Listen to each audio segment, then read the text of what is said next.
జై కాంగ్రెస్ జై కాంగ్రెస్ జై కాంగ్రెస్ జై కాంగ్రెస్ జై కాంగ్రెస్ జై కాంగ్రెస్ అమరజీవి పొట్టి శ్రీరాములు అమరజీవి అమరజీవి పొట్టి శ్రీరాములు అమరజీవి పొట్టి శ్రీరాములు.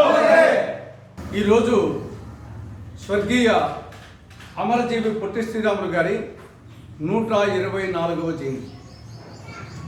స్వర్గీయ పొట్టి శ్రీరాములు గారు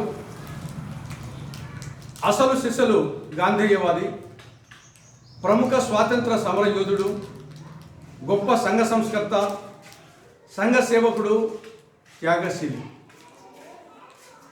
దేశ స్వాతంత్రం కోసం మహాత్మా గాంధీ గారి పిలుపు మేరకు అటు ఉప్పు సత్యాగ్రహం సందర్భంగా, క్విట్ ఇండియా సందర్భంగా జైలు జీవితాన్ని గడిపాడు పొట్టి శ్రీరాములు గారు. మద్యపానం నిషేధం కోసం, అంటరాంతరం నిర్మూలన కోసం, హరిజనులకు ఆలయ ప్రవేశం కోసం అనేక ఉద్యమాలు చేసినటువంటి సంఘ సేవకుడు, సంఘ సంస్కర్త ఆయన.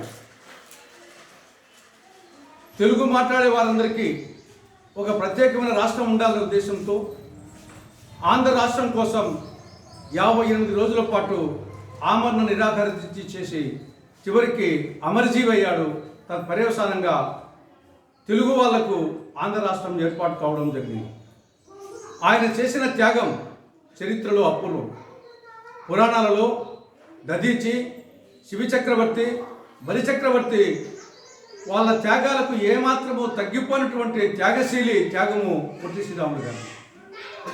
ఆ విధంగా అమరజీవి పొట్టి శ్రీరాములు గారి ఆత్మార్పణ ఫలితంగా ఏర్పాటైనటువంటి తొలి భాషా ప్రయుక్త రాష్ట్రమైన ఆంధ్రప్రదేశ్లో ఈనాడు పాఠశాల విద్యలో తెలుగు మాధ్యమాన్ని రద్దు చేస్తూ గత వైకాపా ప్రభుత్వం జీవో 85 జారీ చేయడం ఇది ఒక చారిత్రక తప్పిదం.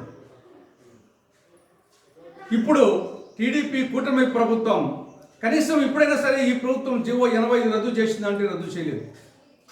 కాబట్టి కాంగ్రెస్ పార్టీ తరఫున డిమాండ్ చేస్తున్నాం, గత ప్రభుత్వము జారీ చేసిన ఒక చారిత్రాత్మక తప్పిదమైనటువంటి జీవో 85ను చంద్రబాబు ప్రభుత్వం వెంటనే రద్దు చేయాలని, తెలుగు మాధ్యమంలో చదివిన విద్యార్థులకు ఉన్నత విద్యా ఉద్యోగాలలో 3% అదనపు మార్కులు కలపాలని కాంగ్రెస్ పార్టీ డిమాండ్ చేస్తూ ఉంది.